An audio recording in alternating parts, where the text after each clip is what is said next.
Tyler Goring here with you for another edition of Coaches Talk, brought to you by Capital Auto, and very pleased and thankful to welcome in Nipawin Hawks head coach Doug Johnson, who's hard at work. Doug, how are things going over in Nipawin? Oh, let me tell you, it's just trying to make work projects every day right now without hockey going on. Keep the family sane, and hopefully they're trying to keep me sane as well. No, completely understand. And that's right where I want to jump in, just as the head coach of an SJHL team who right now doesn't have any hockey to be played, any players to really coach. What are some of the challenges that you've faced and your coaching staff has faced throughout this COVID-19 pandemic? Well, everybody's first priority should be to the players themselves. Mm-hmm. And you're trying to keep them engaged, trying to make sure you're communicating with them what you know. But at the end of the day, they don't want to hear from you right now. They want nothing to do with anything other than getting back to play. So you still try and talk to them, but you also have to look after yourself too, because there's a lot of issues going on that probably a lot of people aren't talking about, because we're creatures of habit. Day in, day out, we come to the rink, we work, and everybody wants to beat everybody. We want to be competitive. That's what we are. Then you can relax in the summer. Well, it's been an 18-month summer, basically, it seems like. 100%. And you talked about being competitive. Just what are some things that you're able to do with your coaching staff if in case a season return does come here to finish off the 2020-2021 season, that the Nipawin Hawks would have a competitive advantage? Well, actually, we just let go our assistant coach just because of the pandemic. So it's kind of myself now, and we're, again, just communicating with our players. We're trying to get a jump on next year, making sure that our list kids, our recruits are being talked to and communicating with them, and trying to figure out a plan how best to, if we do get going, how best to ease the guys in, because a lot of them haven't skated very much. They're not in a normal off-season routine because they can't get to the ice, they can't get to the gyms like they used to. So it's going to be how best to implement a strategy to make sure that you're not overdoing them, and then hopefully we can get going and making sure we have plans in place then. 100%. Couldn't agree with you more. Can you go into a little bit more detail about what you do have the players doing? Of course, everyone knows they can't really get on the ice, maybe an outdoor here and there. Depending on where they live, they might not be able to go to the gym. So just the schedule and what you're asking of the players throughout the hiatus here. Really, we might be in the minority here, but we haven't asked really anything of them. Mm-hmm. They need to, they're old enough that they should know what they need to do to be ready to play. And I find when they've been kicked in the nuts enough times, because they've been kicked in the nuts twice in the last 8 months, end of last year and this year, you get kicked enough times, you just don't want to deal with things. So again, we're checking in with them. We're making sure that they have the issues, if they're having issues that we can help them mentally. But physically, they're going to be on their own, because some guys can get to a rink, some guys can't. Some guys can get to a gym, some guys can't. Mm-hmm. Some guys have a few extra pounds, they need to lose it. Some guys need to gain it.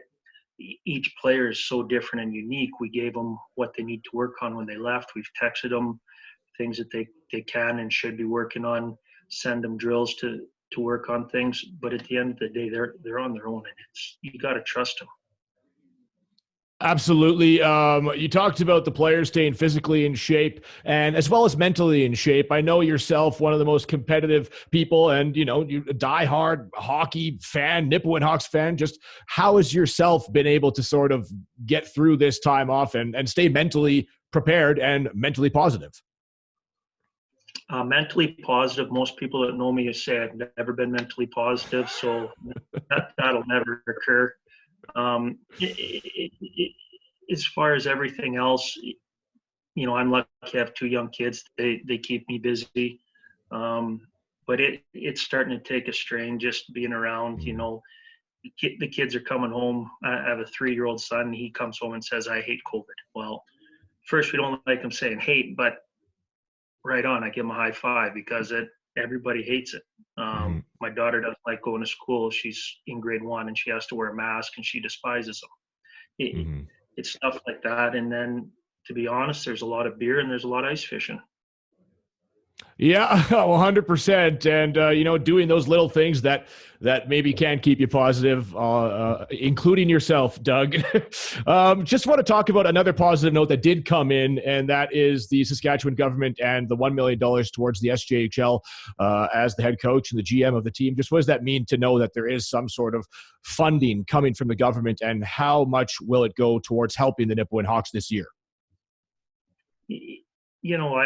I would rather be playing hockey. Yes. Yeah. I think everybody would rather be playing hockey. It's kind of putting lipstick on a pig right now, that whatever you break it down 12 ways, it's $80-some thousand. There's been discussion what's going to happen with Flin Flon, things like that. But it's a tenth of our budget basically right now. And when you've had no revenue for basically 18 months, a tenth of your revenue doesn't do a whole lot, but it's something. It will go towards paying bills and keeping the head afloat. But it's going to be interesting, because I think next year is really when we see people hurting, because a lot of people have just kept their season tickets. They've given us their money, and then next year they get the season ticket for free. I think a lot of teams are the same. Advertising dollars, we're just going to roll a lot of the advertising dollars into next year. So right now it's nice, but you look at the long-term effect, what this is going to do to the teams. It's going to be very, very scary. Yeah, and I mean, everyone is sort of in the same boat here. And although there's so much uncertainty, we're trying to keep a positive foot forward. Did you have sort of a reaction to the Saskatchewan Hockey Association's memo that just got released earlier this week, or last week, I should say, pardon me, about that potentially no hockey, unlikely until the end of March? There was I had a lot of thoughts on it, and I don't think I can say them on air right now. Yeah. So people that know me know what I feel. People that don't know me probably know how I'm feeling. It's the same with any coach, any player in any sport. It's not just hockey, it's all sports. So what has been done to the athletes, and especially the younger athletes, it's criminal, and it's sad, and hopefully we can get through it and get moving. But I'd hate to see where this is going to take us in 5 years, because this is why I'm not a very positive guy. Well, go ahead, Doug. It's tough. Like basketball, all school sports, they've lost their opportunity. All hockey players, they've lost an opportunity to develop. And you look across the board in the U.S., everybody's playing. So if they're playing and we're not, who's getting better, who's getting worse? And it's going to hurt our players for a long time and take away many, many opportunities for them. I couldn't agree with you more, Doug, and the tale tells itself. Wish you all the best, and hoping that the Nipawin Hawks, who are off to a great start, 4-2 on the year in the SJHL, can return to the ice along with all the other 11 teams. Thanks for this very much, Doug. Thank you very much. Take care. There was Nipawin Hawks head coach Doug Johnson with your Capital Auto Coaches Talk, and we'll be back next week as we run through the 12 teams here in the SJHL.